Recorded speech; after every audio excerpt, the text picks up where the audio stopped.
ओम नमः सिद्धेभ्यः, ओम नमः सिद्धेभ्यः, ओम नमः सिद्धेभ्यः। मंगलमय मंगले कर वीतराग विज्ञान, नमो तार जाते भय अरहंतादि महान। करे मंगल करि उमा, ग्रंथि करने के काज, जाते मिले समाज सब, पावे निज पद राज। इस भवतरु का मूल, जानौ मिथ्या भाव, ताको कर निर्मूल, अब करिए मोक्ष उपाय।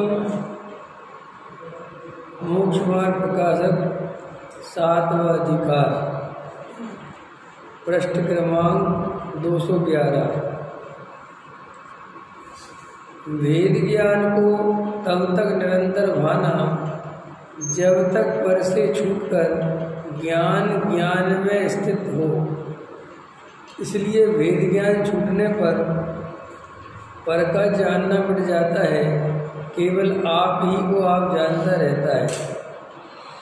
यहाँ तो यह कहा है कि पूर्व काल में स्वपर को एक जानता था, फिर भिन्न जानने के लिए भेद ज्ञान को तब तक भाना ही योग्य है जब तक ज्ञान पर रूप को भिन्न जानकर अपने ज्ञान स्वरूप में ही निश्चित हो जाए। पश्चात भेद ज्ञान करने का प्रयोजन नहीं रहता। स्वयं पर को पर रूप और आपको आप रूप जानता रहता है।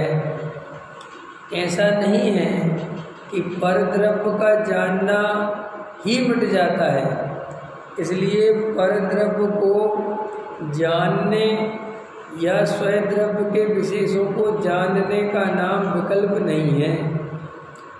तो किस प्रकार है सो कहते हैं, राग देश बस किसी गेय को जानने में उपयोग लगाना और किसी गेय के ज्ञान जानने से छुड़ाना, इस प्रकार बारंबार उपयोग को भरमाना, उसका नाम विकल्प है। तथा जहाँ वीतराग रूप होकर जिसे जानते हैं उसे यथार्थ जानते हैं, अन्य अन्य गेय को जानने के उपयोग भरमाते नहीं हैं, वहाँ निर्विकल्प दशा जानना। यहाँ कोई कहे कि छद्मस्त का उपयोग तो नाना गेयों में भ्रमता ही भ्रमता है, वहाँ निर्विकल्पता कैसे संभव है? ठीक है ना। जितने काल एक जानने रूप रहे तब तक निर्विकल्प नाम पाता है। सिद्धांत में ध्यान का लक्षण ऐसा ही किया है। एकाग्र चिंता निरोधो ध्यानम, तत्वार सूत्र अधिकार 9 श्लोक सूत्र 27। एक का मुख्य चिंतन करे और अन्य चिंता रुक जाए, उसका नाम ध्यान है। सर्वार्थ सिद्धि सूत्र की टीका में यह विशेष कहा है, यदि सर्व चिंता रुकने का नाम ध्यान हो तो अचेतनपना आ जाए। तथा ऐसी विवक्षा है कि संतान अपेक्षा नाना गेयों को भी जानना होता है, परंतु जब तक वीतरागता रहे, राग आदि से आप उपयोग ना भरमाए, तब तक निर्विकल्प दशा कहते हैं। फिर वह कहता है, ऐसा है तो परद्रव्य से छुड़ाकर स्वरूप में उपयोग लगाने का उपदेश किस लिए दिया जाता है? जो शुभ अशुभ भावों के कारण परद्रव्य हैं, उनमें उपयोग लगाने से जिनको राग देश हो आते हैं और स्वरूप चिंतन करें तो जिनके राग देश घटते हैं, ऐसे निचली अवस्था वाले जीवों को पूर्वोक्त उपदेश है। जैसे कोई स्त्री विकार भाव से पराये घर जाती थी, उसे मना किया कि पराये घर मत जा, घर में बैठी रहे, तथा जो स्त्री निर्विकार भाव से किसी के घर जाकर यथायोग प्रवर्ते तो कुछ दोष है ही नहीं। उसी प्रकार उपयोग रूप परिणति राग देश भाव से पर द्रव्यों में प्रवर्तती है, उसे मना किया कि पर द्रव्यों में प्रवर्तना मत कर, स्वरूप में मग्न रहे। तथा जो उपयोग रूप परिणति वीतराग भाव से पर द्रव्य को जानकर यथायोग प्रवर्ते तो कुछ दोष है नहीं। ख्याल में आया? देखो क्या कह रहे हैं, ये जो निश्चयाभासी है ये क्या कह रहा है और उसके जवाब में टोडरमल जी साहब क्या कह रहे हैं। ये कह रहा है कि शास्त्रों में ऐसा लिखा है कि साहब पर द्रव्य में अटकना नहीं, पर द्रव्य को जानने में समय बर्बाद नहीं करना, ख्याल में है ना, पर द्रव्य के विकल्प नहीं करना, अपने स्वयं द्रव्य में ही रहना, तो ये सब शास्त्रों में लिखा है। और आप तो कह रहे हो कि साहब पर द्रव्य को जानने में कोई दोष नहीं है, पर द्रव्य में राग देश करने में दोष है। ख्याल में है ना, दोनों में अंतर समझ में आया। ये कह रहा है कि मैं तो पर द्रव्य को जानूंगा ही नहीं, क्योंकि मैं पर द्रव्य को जानता हूँ और राग देश हो जाते हैं। मैं भीमगली मंदिर आऊँगा ही नहीं, क्योंकि मंदिर आता हूँ तो राग देश हो जाते हैं। तो मंदिर के कारण राग देश नहीं होते, तेरे अंदर राग देश है, मंदिर तो निमित्त है, तेरे अंदर कसाएं चलती हैं, तेरे अंदर क्रोध है, मान है, मायाचारी है, लोभ है, इसलिए निमित्त तो कुछ भी बन जाएगा। मंदिर में आके राग देश नहीं करोगे तो दुकान पे जाके करोगे, दुकान पे जाके नहीं करोगे तो घर में करना है 24 घंटे। क्यों?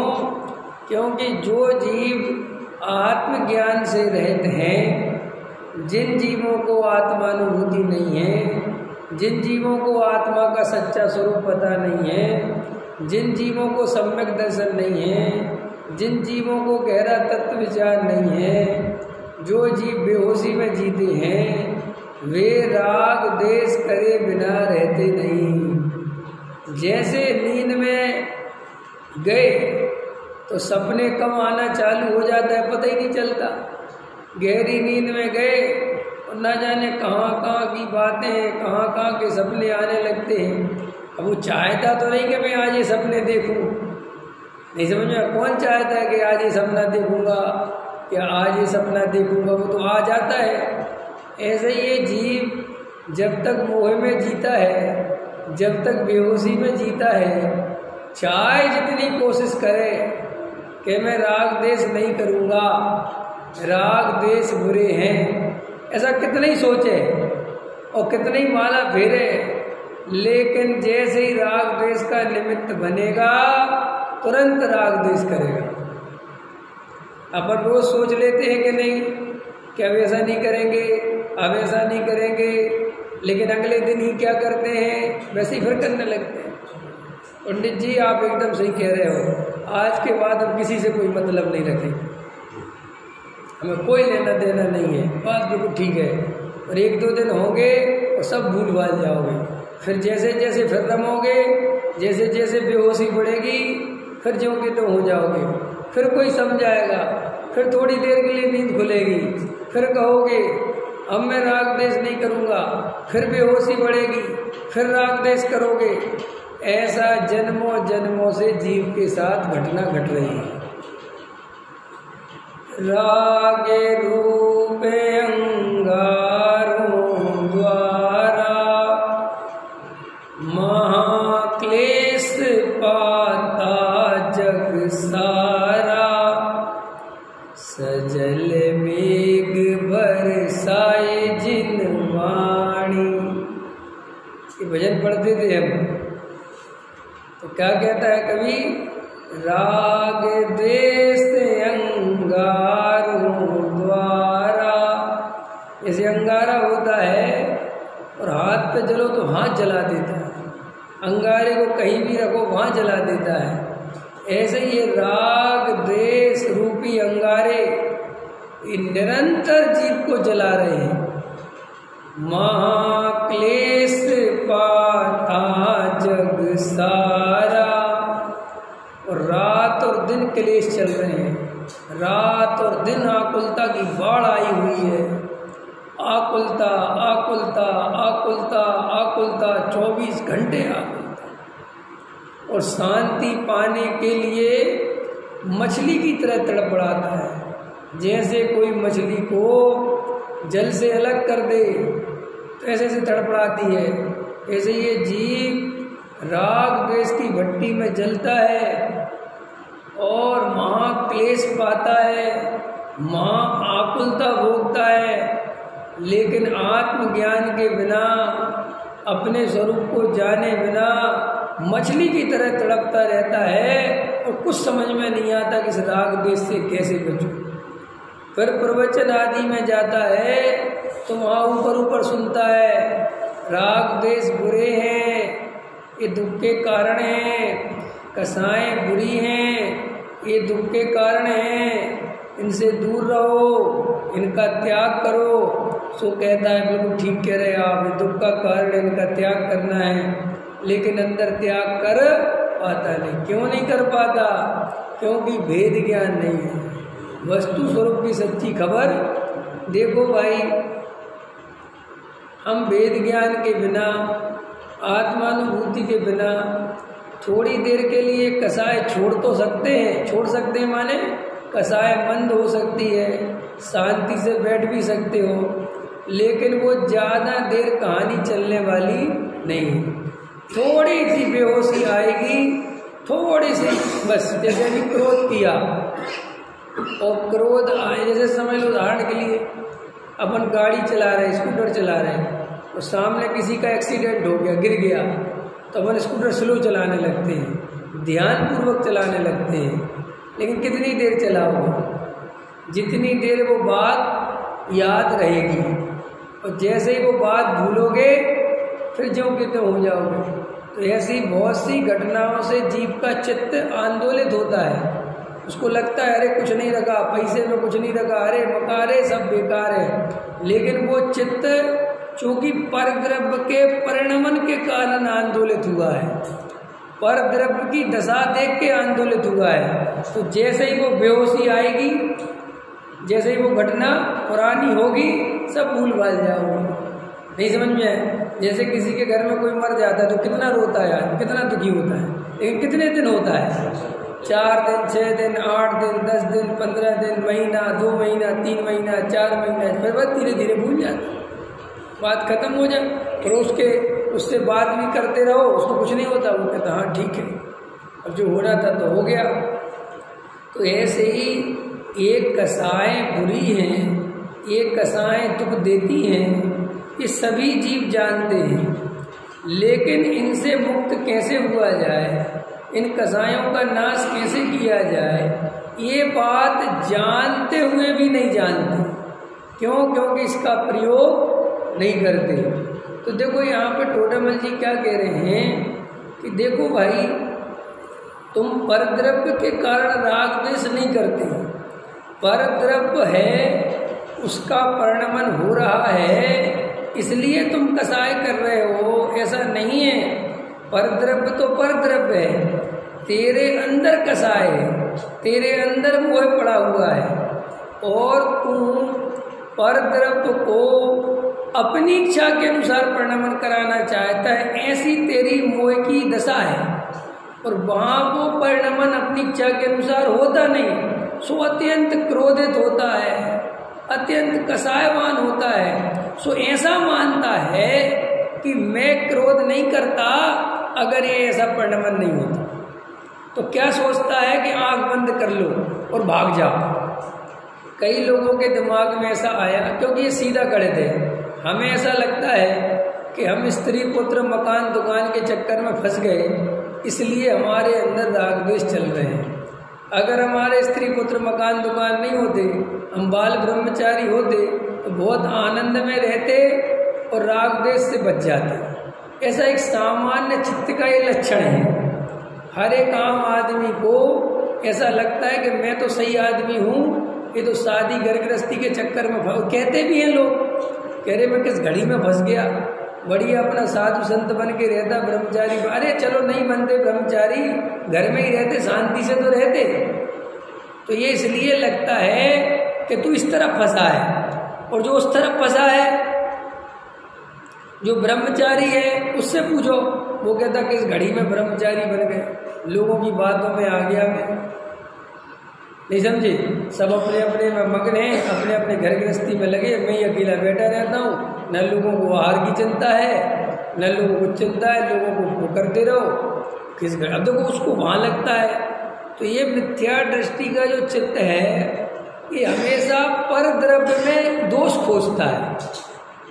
ये जो मिथ्या दृष्टि का चित्त है, जो उसकी सामान्य चिंतन है, वो हमेशा ये सोचता है कि मैं तो निर्दोष हूँ, मेरी कोई गलती नहीं है, या तो मेरा कर्म खराब है। सबसे ज्यादा दोष किसको देता है? जे कर्म पूरब किए कोटे, सहे क्यों नहीं जीरा। अरे अब कोई नहीं, तो किसी पे दोष देने वाला कोई नहीं दिखाई दिया, तो सारा दोष किस पे डाल दिया? जे कर्म पूरब। अरे तो भाई वे जो पूर्व में कर्म करे थे वो कोई दूसरे ने थोड़ी करे थे, वे कर्म भी तुमने ही करे थे, और अभी जो तुम कर्म कर रहे हो वे भी तुम ही कर रहे हो, कोई दूसरा थोड़ी कर रहा है। अभी तुम क्रोध कर रहे हो, मायाचारी कर रहे हो, झूठ बोल रहे हो, मान में पीड़ित हो, लोभ से पीड़ित हो, ये जो भी परिणाम चल रहे हैं, ये परिणाम कौन कर रहा है? ये कसाय कौन कर रहा है? ये स्वयं कर रहा है। तो जब स्वयं कर रहा है, तो जैसे पूर्व कर्म से कहता है मैं दुखी हूं, तो आगे भी सुखी कैसे होंगे? अगर पूर्व कर्म के तो आगे भी दुखी कर्म तो बन रहा है ना। तो ये क्या कहता है कि ये कर्म के कारण दुखी हूं, मेरी कोई गलती नहीं है। अथवा ये मेरी पत्नी खराब है, मैं इसलिए परेशान हूँ, अथवा मेरा पति खराब है, अथवा मेरे बच्चे खराब हैं, अथवा मेरे सास ससुर खराब हैं, अथवा मेरे संयोग अच्छे नहीं हैं, अथवा मैं जहाँ रहता हूँ वो मोहल्ला अच्छा नहीं है, अथवा मैं जिस मंदिर में जाता हूँ वहाँ के लोग अच्छे नहीं हैं। कुल मिला के मैं तो सही हूँ, ये सारा दोष बाहर के परद्रव्य का है। तो देखो, हमें परद्रव्य से राग द्वेष तोड़ना था, और इसके कारण तो क्या हुआ? राग द्वेष और बढ़ गया घटने की जगह। अब वो क्या सोचता है अज्ञानी जीव कि ना रहेगा बांस, ना बजेगी बांसुरी, मैं घर छोड़ के जंगल की ओर भाग जाता हूँ, मैं हिमालय चला जाता हूँ। मोदी जी ने अपनी घरवाली छोड़ के RSS ज्वाइन की, कह रहा कि मैं एक स्त्री के लिए थोड़ी जीवन लगा सकता हूँ, है? तो राग देश से बच गए। योगी जी ने घर गृहस्थी नहीं बचाई, तो क्या राग देश से बच गए? अरे भाई, ना राग देश से बचते हैं, ना आकुलता से बचते हैं। ख्याल में है कि नहीं आया? क्योंकि राग देश से बचने का उपाय परद्रव्य को छोड़ना है ही नहीं। राग देश से बचने का उपाय परद्रव्य मेरा नहीं है, उसका परिणमन मैं नहीं करा सकता, वो मेरे से भिन्न द्रव्य है, उसके परिणमन से मेरे सुख दुख का कोई संबंध नहीं है, मेरा सुख दुख तो मेरे मोह के कारण है। ऐसा निर्णय करने वाला जीव ही राग द्वेष से बच सकता है। और जो जीव धर्म के नाम पर भी परद्रव्य की ओर भागते हैं, नहीं समझ में?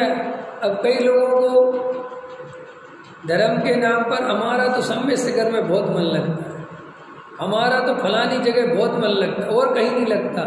तो ये गुलामी है, ये तुम्हारे धार्मिक होने का लक्षण नहीं है। हो सकता है तुम्हारा सोनागिर में इसलिए ज़्यादा मन लगता है कि वहाँ सब अनुकूलताएं हैं, तुम्हें भैंस का दूध मिल जाता है, ख्याल में है ना, 4 लोग तुम्हारी वहाँ इज्जत करते हैं, तुम्हारे रहने की अच्छी व्यवस्था है, और तुम वहाँ करते राग की पूर्ति हो और उसे समझ लेते हो धर्म। अथवा हम तो चलो दिल्ली से तो बच गए, तो ऐसा दिल्ली से कौन बचना नहीं चाहे था? तुम अकेले थोड़े ही हो जगत में, सारी दुनिया आकुलता से बचना चाहती है।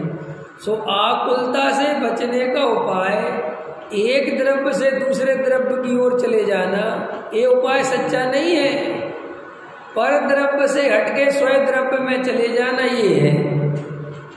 पर द्रव्य में अपनापन छोड़कर स्वयं द्रव्य में करना ये है। तो ये तो खबर है नहीं, ये तो जानता नहीं। तो टोडामल जी इसको ये समझा रहे हैं कि तू जो ये कह रहा है कि साहब वेद ज्ञान तो पर द्रव्य के कारण कुछ नहीं है, ये तो वेद ज्ञान इसलिए भाना। क्या टोडामल जी साहब का मतलब जवाब दो, क्या गजब। देखो इसको फिर से पढ़ो। यहाँ तो यह कहा गया है, ये यहाँ नहीं कहा गया, ये सब जगह कहा गया है जो ये टोडामल जी कह रहे हैं। देख लेना बहुत ध्यान से। यहाँ तो यह कहा है कि पृष्ठ क्रमांक 211 ऊपर से दूसरा पैरा, यहाँ तो यह कहा है कि पूर्व काल में स्वपर को एक जानता था। बीमारी तो ये है, जड़ तो ये है। टोडामल जी कह रहे हम तेरे को पर को जानता, इससे थोड़ी कोई प्रॉब्लम है। ये जो तू एक जानता है, प्रॉब्लम तो ये है। शरीर और आत्मा एक एक है, अलग अलग है, अलग अलग है। और तू क्या जानता है? प्रॉब्लम ये है। ख्याल में देवेंद्र जी, प्रॉब्लम ये है। यहाँ तो यह कहा है कि पूर्व काल में स्वपर को एक जानता था, फिर भिन्न जानने के लिए वेद ज्ञान को तब तक भाना ही योग्य है। अभी वेद ज्ञान क्यों भाना? कोई प्रश्न करे साहब वेद ज्ञान क्यों करना है? तो वेद ज्ञान इसलिए करना है कि तुम दो पदार्थों को एक मानते हो। शरीर और आत्मा है अलग अलग, तुम उन्हें एक मानते हो। स्त्री पुत्र मकान दुकान है अपने से न्यारे, उन्हें एक मानते हो, उन्हें अपना मानते हो। तुम पर द्रव्य का परिणमन करा नहीं सकते, तुम पर द्रव्य का परिणमन कराने वाला अपने को मानते हो। एक द्रव्य दूसरे द्रव्य का कर्ता हर्ता नहीं है, तुम उसे कर्ता हर्ता मानते हो। कोई प्रश्न करता है ना साहब वेद ज्ञान क्यों करना? तो वेद ज्ञान इसलिए करना क्योंकि तुम्हारी मान्यता बहुत विपरीत है। वस्तु स्वरूप ऐसा है नहीं और तेरी मान्यता बिल्कुल उससे विपरीत है। जैसा वस्तु स्वरूप है इसलिए अनंत दुख पाता है। और देखो तब भाना ही योग्य है। और सुनो कब तक भाना योग्य? जब बात करते टोडामल, जब तक ज्ञान पर रूप को भिन्न जानकर अपने ज्ञान स्वरूप में ही निश्चित ना हो जाए। बस अगर वो अपने स्वरूप में स्थिर हो गया, निर्णय हो गया, फिर बात खत्म हो गई। फिर वेद ज्ञान भी नहीं करना, क्योंकि वेद ज्ञान जब गेहूं और कंकड़ अलग अलग कर दिए, अब फिर गेहूं में फिर वापस करना उसको कुछ, क्या हो गया कंकड़ अलग, बात इसको पीसो बनाओ। ऐसे ही आचार्य कहते हैं कि ये वेद ज्ञान तब तक ही भाना है जब तक तुम्हारे सम्यक दर्शन की प्राप्ति नहीं हो जाए, जब तक तुम्हें वेद ज्ञान नहीं हो जाए। बस एक बार सम्यक दर्शन की प्राप्ति हो गई, एक बार वेद ज्ञान सच्चा उत्पन्न हो गया, तो फिर बार बार नहीं सोचा। इसलिए लोगों के ऐसे प्रश्न होते हैं कि सम्यक दृष्टि जीव ना तो कोई ज़्यादा ध्यान करता है और ना कोई विशेष स्वाध्याय करता है। भरत जी जैसे इत्यादि इत्यादि जीव, वे तो ऐसे ऐसे संसार में राज्य पाठ में लगे हुए थे, पर उनका सम्यक दर्शन कैसे कायम रहता है? तो उनका सम्यक दर्शन ऐसे ही कायम रहता है कि उनने वेद ज्ञान पहले कर लिया। उनकी वो श्रद्धा जो सम्यक दृष्टि हुई ना, सम्यक दर्शन हुआ, तो सम्यक दर्शन के पहले उनने खूब वेद ज्ञान किया, खूब तत्व निर्णय किया, खूब गहरा तत्व विचार किया। और जब हो गया, सब काम हो गया, वस्तु स्वरूप समझ में आ गया, तो अब उनको अलग से बार बार विचार करने की आवश्यकता नहीं पड़ती कि ये शरीर मेरा है कि नहीं, ये संयोगों से सुख आएगा कि नहीं। निर्णय हो गया, बात खत्म हो गई। नहीं समझ में आया? जैसे लोक में भी हम कोई काम करते हैं जैसे मान के चलो आप अपनी बेटी के लिए बेटा देखने गए, दामाद देखने गए, शादी करनी है आपको अपनी बेटी की, तो देखो जब तक शादी नहीं हो जाती, जब तक नहीं हो जाती, बार बार कोई मिलता है, परिचित मिलता है, जानने वाला मिलता है उस लड़के वाले का, तो बार बार इन्फॉर्मेशन लेते रहते हैं। परिवार तो अच्छा है ना, अपन ने रिश्ता तो कर दिया है, बढ़िया है ना लोग, है ना। ऐसा कब तक करते हो? और शादी हो गई फिर बात खत्म हो गई। अब ना पूछने जैसा कुछ रहा और ना बताने जैसा कुछ रहा। तो देखो कोई कहे कि जब तुम्हारी शादी नहीं हुई थी तब तो बड़ा पूछते थे यार तुम, ऐसा बिचौलिया होते ना, क्या होते बिचौलिया बोलते थे, बिचौलिया, वो बड़े पे रखते, अरे जब तक तुम्हारी शादी नहीं था तब तक तो बड़े फ़ोन करते थे, अब आजकल तो हम तुम्हारे रास्ते से निकल जाते, तुम जजनेंद भी नहीं करते हैं। तो वो कहते अब क्या करे, जज करने का प्रयोजन ही कहता, अब क्या मतलब तेरे से है। अब वो नाहक परेशान होता है। लोग में बहुत सारे लोग हैं समझते ही नहीं इतनी सी बात। अरे जब तुम्हारा जो काम था वो हो गया, बात खत्म हो गई, लेकिन अभी भी वैसे ही। तो देखो श्री गुरु कहते हैं कि भेद ज्ञान सम्यक दृष्टि, इसलिए मैं कहता हूँ तुम सम्यक दृष्टि के चक्कर में मत फंस जाना। मैं कई दफ़े अपने घर में ये बात कहता हूँ, अपनी घरवाली से कहता हूँ कि तुम मेरे चक्कर में मत फंस जाना। कि किस चक्कर में नहीं फंसना, कि तुम मुझे देखती रहती है दिन भर कि ना तो ज़्यादा पढ़ते हैं ना लिखते हैं और पता नहीं क्या क्या घूमते फिरते रहते हैं, सोते हैं। मैं तो मेरे चक्कर में फंसेगी तो मरेगी। कि क्यों? कि मैंने जो वेद ज्ञान का आरा था, जो उसका मर्म था, वो बहुत पड़ा है, वो बहुत समझ के बैठा हूँ, और मैं आँख बंद करके भी चलता है मेरे, और तुझे पता ही नहीं चलेगा सो रहे हैं के अंदर वेद ज्ञान चल रहा है, क्या पता। और तू मेरे चक्कर में सो गई कि हम भी सो जाते तो तेरा काम बिगड़ेगा। यदि सम्यक दृष्टि जीव को ये मत देखो तुम कि वो 6 खंड का युद्ध लड़ने जा रहा है, 96,000 रानियाँ हैं और बढ़िया खीर खा रहा है। अरे भाई तुम मर जाओगे मुफ्त में। उसने वो वेद ज्ञान बहुत पहले कर लिया है, वो तब सम्यक दृष्टि है, और वो सम्यक दृष्टि के बाद चक्रवर्ती बन रहा है। यहाँ तुम्हारे सम्यक दर्शन का ठिकाना नहीं, और तुम चक्रवर्ती बनने के चक्कर में लग गए तो तुम बहुत सागर में डूबोगे कि नहीं डूबोगे। इसलिए कई लोग तर्क कहते हैं, अरे मैं तो ज्ञानी भी बहुत पैसा कमाते हैं, ज्ञानी भी आकर इतने 6 खंड के भी कसाए हो। अरे भाई कुछ पता बता है कि नहीं। मैं 1000 दफे कहता हूँ पहले सम्यक दर्शन ले लो। क्या ले लो? सम्यक दर्शन हो जाए तो तुम अभी 8 घंटे नौकरी करते हो ना, तुम 12 घंटे करना, लेकिन सम्यक दर्शन ले लो। किसा फिर क्या होगा कि अगर सम्यक दर्शन ले लोगे तो 12 घंटे की जगह 16 घंटे भी नौकरी करोगे तो भी वो नौकरी तुम्हारा कुछ नहीं बिगाड़ सकती। और अगर तुमने बिना ही सम्यक दर्शन के खाली ज्ञानी भी घर गृहस्थी में लगे रहते हैं और ये सोच के वेद ज्ञान नहीं किया और घर गृहस्थी में पागलों की तरह लगे रहे तो बहुत समुद्र में डूब जाओगे। तुम्हें कोई नहीं बचा सकता जगत में, कौन बचा। इसलिए लोग बहुत गलतियां करते हैं।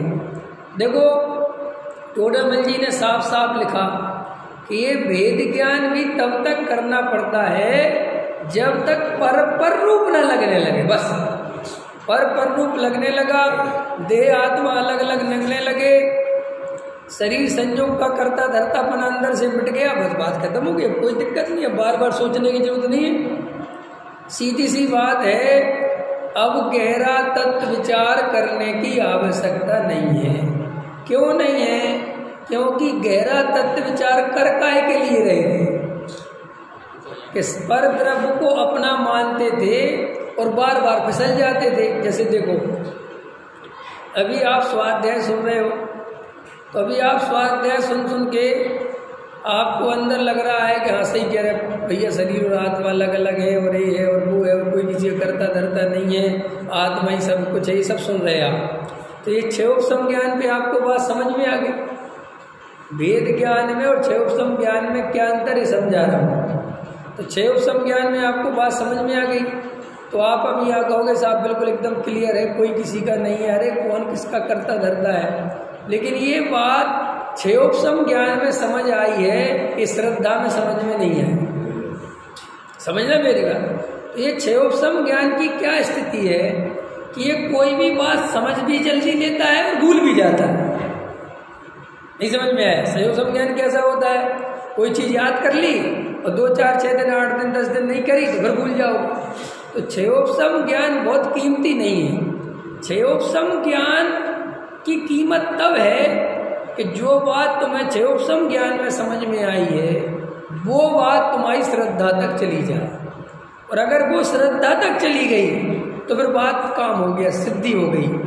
तो अभी अपन को क्या है कि अब अपन यहाँ बोलते हैं कि शरीर और आत्मा अलग अलग है, लेकिन यहाँ से बाहर निकलते ही एकदम बेहोश हो जाते हैं। फिर 24 घंटे में 1 मिनट भी ध्यान नहीं रहता कि मैं आत्मा हूँ कि शरीर। फिर बस पागलों की तरह लगे रहते हैं, फिर मोगेरी लाल की तरह कल्पनाएं करते रहते हैं, कसायों में डोलते रहते हैं, फिर कुछ होश नहीं रहता। फिर कोई तुम्हें कहता अरे जैन साहब आज प्रवचन में सुना था कि हाँ ख्याल में शरीर और आत्मा अलग अलग है। वो ख्याल में ही है, बस वो अंदर नहीं क्लियरिटी हुई। तो श्री गुरु कहते हैं ऐसा तुम्हारे साथ जन्मों जन्मों से हो रहा है, और अभी भी तुम्हारे साथ प्रॉब्लम यही है कि तुम अभी भी क्षयोपशम ज्ञान के भरोसे जी रहे हो, कि बुद्धि के भरोसे जी रहे हो, और तुम्हारी बुद्धि में ये 10, 20, 50 बातें तुमने याद कर ली और तुम्हें लगता है कि हम धार्मिक हो गए। और लेकिन जब परीक्षा की घड़ी आती है क्या है वो?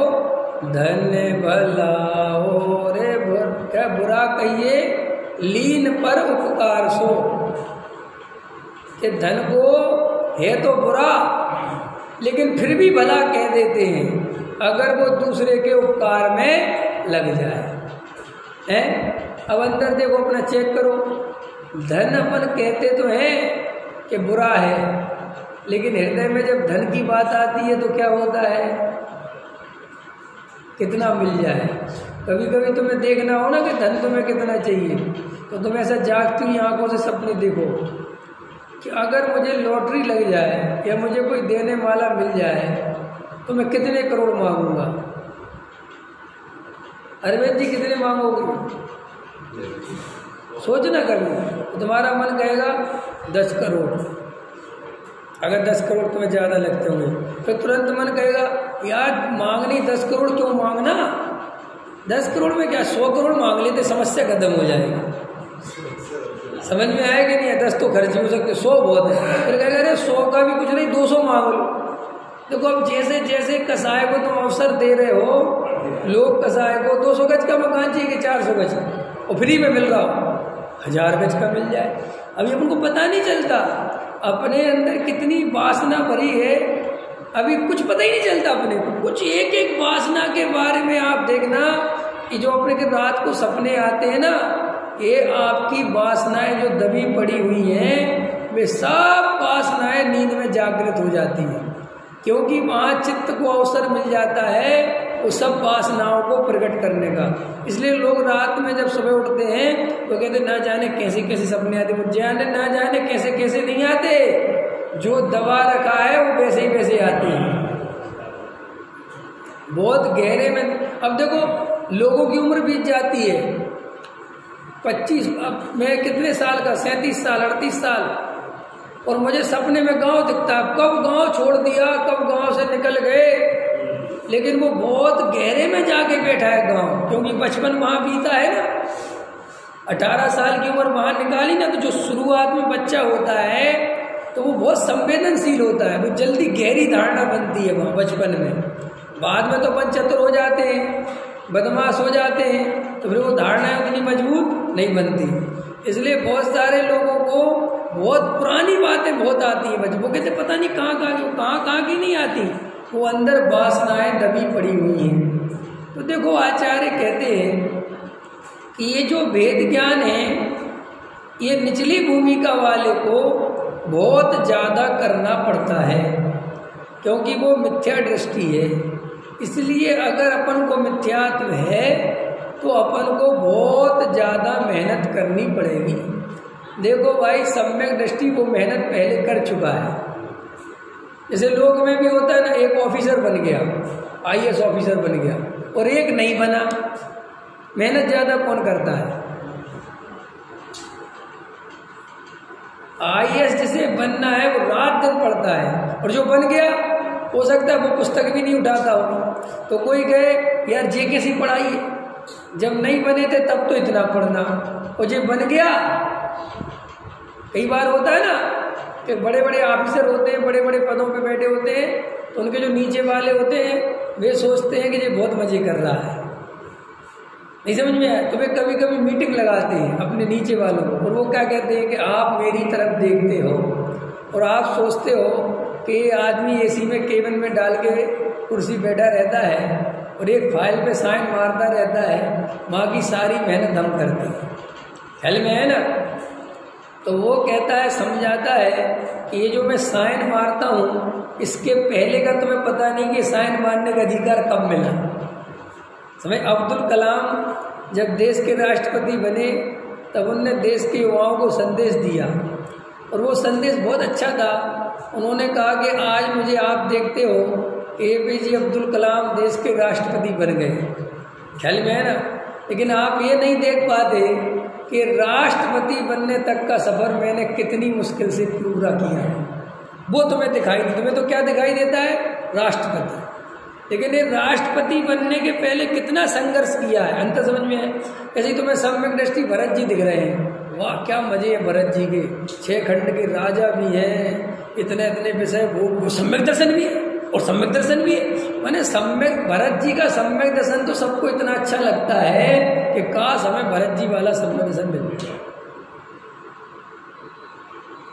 लेकिन भरत जी को भी सम्यक दर्शन मुफ्त में नहीं मिला, कोई पोपाबाई का राज में नहीं मिल गया कि खूब खाओ पियो मजे करो और सम्यक दर्शन हो गया। ऐसा नहीं है कि आदिनाथ के बेटे थे इसलिए हो गया, ऐसा कुछ नहीं है। अरे भाई, भरत जी ने भी उतनी ही मेहनत करी है सम्यक दर्शन के लिए जितनी अन्य किसी ने करी है, उतना ही पुरुषार्थ किया है। ख्याल में है ना? इसलिए अपने को अभी अगर मिथ्या दर्शन है तो दिन में 10 दफे तत्व विचार करना पड़ेगा। कितने दफे? 10 दफे। कितने दफे? 10 कम बोले मैंने, 24 दफे। 24 कम बोले मैंने। निरंतर करना पड़ेगा, प्रति समय करना पड़ेगा। एक समय के लिए भी आत्मा को नहीं भूल सकते अगर सम्यक दर्शन चाहिए तो। ये बहुत प्रश्न आते हैं ना लोगों के कि वो सम्यक दृष्टि का उपयोग तो वहाँ रहता नहीं, और उसकी श्रद्धा कैसे बनी रहती है? सम्यक दृष्टि का वो तो घर गृहस्थी में लगा रहता है, और उसकी श्रद्धा कैसे बनी रहती है? अरे भाई, वो श्रद्धा इसलिए बनी रहती है कि सम्यक दर्शन के पहले उसने इतना भेद ज्ञान किया, इतना भेद ज्ञान किया कि श्रद्धा एकदम मजबूत हो गई कि मैं आत्मा ही हूँ, मैं शरीर नहीं हूँ, मैं जानने देखने वाला हूँ, मैं आत्मा हूँ, मैं शरीर नहीं हूँ, मैं जानने देखने वाला हूँ, मैं राग देश से भिन्न निर्णय हो गया। जैसे देखो, एक बच्ची पैदा हुई, छोटी सी, लड़का पैदा हुआ, लड़की पैदा हुई, तो उसको माँ बाप शुरू से तुम लड़के हो, तुम लड़के हो, तो तुम लड़की हो, अंत समझे? कोई ऐसा तो वो जानते नहीं, छोटा सा बच्चा, तो देखो उसकी श्रद्धा मजबूत होती चली जाती है कि मैं लड़का हूँ, और लड़के ऐसे होते हैं, लड़के ऐसे होते हैं, लड़कियाँ ऐसी होती हैं। जैसे हमारी बेटी है, उससे अगर मैं पुल्लिंग में बात कर दूँ, ए बेटा इधर आ, तो वो कहता मैं बेटा नहीं हूँ, बेटी हूँ। और अगर बेटे को कह दूँ बेटी इधर आ, मैं बेटा हूँ। अब ये कहाँ से आ गया? अब ये श्रद्धा बताओ, उस बेटा और बेटी को कितना याद करना पड़ता है कि मैं बेटी हूँ, मैं बेटी हूँ, मैं बेटी हूँ? कुछ नहीं, एक बार श्रद्धा में खचित हो गई, बात हो गई। ऐसे ही जैसे वहाँ पर बार बार याद करने की कोई जरूरत नहीं है, ऐसे ही जब तुम्हारा वेद ज्ञान सच्चा होगा तो अभी तुम जो बार बार भूल जाते हो कि मैं शरीर हूँ, कि मैं आत्मा हूँ, मैं परद्रव्य का करता हूँ कि नहीं हूँ, ये जो बार बार बोलना पड़ता पड़ता है, सोचना पड़ता है। जब तुम्हारा भेद ज्ञान पक्का और सच्चा हो जाएगा, जब सम्यक दर्शन की प्राप्ति हो जाएगी, तब तुम्हें बार बार सोचना नहीं पड़ेगा, बार बार बोलना नहीं पड़ेगा, बार बार विचार नहीं करना पड़ेगा। लेकिन जब तक नहीं होता तब तक 24 घंटे आत्मा से प्रेम चाहिए। कितने घंटे प्रेम चाहिए?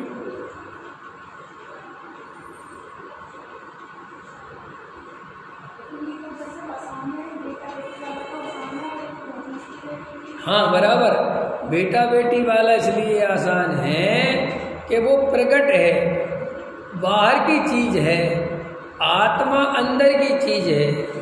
जन्मों जन्मों से अपने को शरीर रूप अनुभव किया है तो उसका संस्कार प्रबल है, कभी आत्मा को समझा नहीं। आत्मा अमूर्तक है, इंद्रियों से दिखाई देता नहीं, वेद ज्ञान कभी किया नहीं, इसीलिए तो कठिन है। ख्याल में है ना? माने वो कठिन इसलिए हो गया है कि हमने किया नहीं। कठिन नहीं है, लेकिन वो कठिन क्यों हो गया कि हमने कभी किया नहीं। लोक में कोई भी चीज अगर हम नहीं करें तो वो कठिन हो जाएगी कि नहीं हो जाएगी? बड़ा छोटा ही, बड़ी छोटा हो, बड़ा हो, आमे आ की मात्रा आ और माँ आम, इस तरह लेके कठिन। बोलो, ये पढ़ना सरल है कि कठिन? सरल है। किसके लिए? जिसने अभ्यास किया है, बचपन में पढ़ाई की है। और जिसने नहीं करी वो क्या कहता है पता है तुम्हें? जिसने नहीं करी वो क्या कहता है पता है तुम्हें? वो कहता है मेरे से गाय बैल भैंस चरवा लो, लेकिन ये कलम मत पकड़ा। वो गाय बैल भैंस चराना उसे आसान लगता है और बनाना कठिन लगता है। देखा है प्रसेन जी ऐसा कभी? हम जब गांव में रहते थे तो उसको कहते बरेदी, हिंदी में ग्वाला कहते हैं, बुंदेलखंडी में बरेदी कहते हैं। गाय भैंस चराने वाले को बरेदी कहते। तो मैं जाता था गाय वाय चराने, तो बरेदी के बच्चे मेरे साथ रहते थे, पढ़ते थे। तो जब बरेदी मिलता था मुझे बरेदी बरेदी कहते थे। उसका नाम तो दौलत। तो क्यों दौलत, क्यों बरेदी, आओ कहता। बोले रहते थे हम लोग, क्या कहते थे? बस्ता बैग, आओ तुम्हें अनार बनवाए। तो वो कहता था मैं अपनी भैंसें चराने दूँ, ये मेरे बस का नहीं। तो उसको भैंसें चराना बहुत सरल दिखता है, लेकिन ये अब जबकि भैंस चराना, अरे रे भैंस चराना कितना कठिन काम है, आपको पता है? अरविंद जी चराई कभी भैंस है? कैसी बातें करते हैं पंडित जी। अरे हमने तो भैंसें भी चराई, गाय भी चराई, सब चराई। और नहीं चराई तो चराती हुई देखी। भैंस इतनी ढीठ होती है, इतनी ढीठ होती है कि अगर एक बार तालाब में घुस गई तो बच्चा जितने डंडे मारते रहे ना वो निकलती नहीं। इसलिए कहते भैंस से ज्यादा बेशरम कोई नहीं है, ठीक है ना? और वो बरेदी परेशान, चलो। और फिर एक गाय, इतनी सारी गाय, एक इधर भाग रही है, एक इधर भाग रही है, दौड़ रहा है, एक खट्टी कर रहा है, उसको वो सरल लगता है। और ऐसी कलम लेके ऐसा ऐसा और ऐसा बनाना कठिन लगता है। तो कठिन है कि सरल? कि भैया अभ्यास नहीं है तो कठिन है। ऐसे ही आत्मानुभूति कठिन नहीं है, वेद ज्ञान करना कठिन नहीं है, लेकिन अनादि काल से किया नहीं एक बार, और अभी भी उसकी जरूरत महसूस नहीं होती दूसरी बार। क्या कहा मैंने? अनादि काल से किया नहीं एक बार, अभी जरूरत महसूस नहीं होती दूसरी बार। अभी हमें जो जरूरत महसूस होती है उसका नाम है घर गृहस्थी, रुपया पैसा, मकान दुकान, मान सम्मान। ख्याल में है ना? तो हम देखो क्या सोचते हो, अरे भाई साहब पैसा कमाना वेद ज्ञान से, वेद ज्ञान करने से कई गुना कठिन है। नहीं है? बोलो अरे नहीं है? तुम जॉब वगैरह करते होगे, जॉब पे समय पे देना, वर्क देना, जो बताते हैं जो ऊपर के ऑफिसर भैया वो करना कि नहीं करना है, पूरा सुनना भैया, सब लगाना। मैं व्यापार करता हूँ, समय पर माल बेचना भैया, फिर पार्टी को उधार देना, फिर उधार के पैसे मांगना, बड़ी मुश्किल से आधे अधूरे मिलना, फिर करना, कितनी किचकिच है। और वेद ज्ञान में तो शांत होकर बैठ जाओ, वेद ज्ञान कठिन कहाँ है। लेकिन तुझे वेद ज्ञान की जरूरत नहीं महसूस होती, तुझे जरूरत महसूस होती है पैसे की, इसलिए तू रात और दिन ताकत लगा के पैसे के बारे में सोचता है। आपने कभी सोचा हम पैसे के बारे में इतना क्यों सोचते? बताओ, प्रश्न है मेरा, बताओ, हम रात और दिन पैसे के बारे में क्यों सोचते हैं?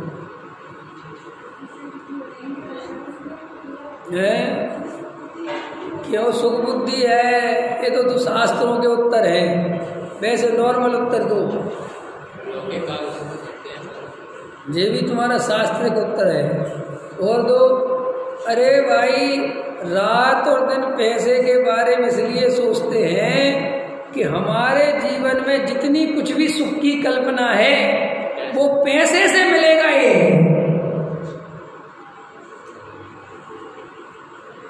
हमें जीवन का आधार पैसा दिखता है, हमें लगता है बाप बड़ा ना भैया, सबसे बड़ा रुपया। भैया पैसा बहुत जरूरी है, ठीक है, आत्मा अपनी जगह है, वो बात ठीक है, लेकिन पैसे के बिना कोई नहीं पूछता। पैसा नहीं हो तो कोई काम के नहीं है। तो देखो वो सारी ताकत पैसे पे चली गई।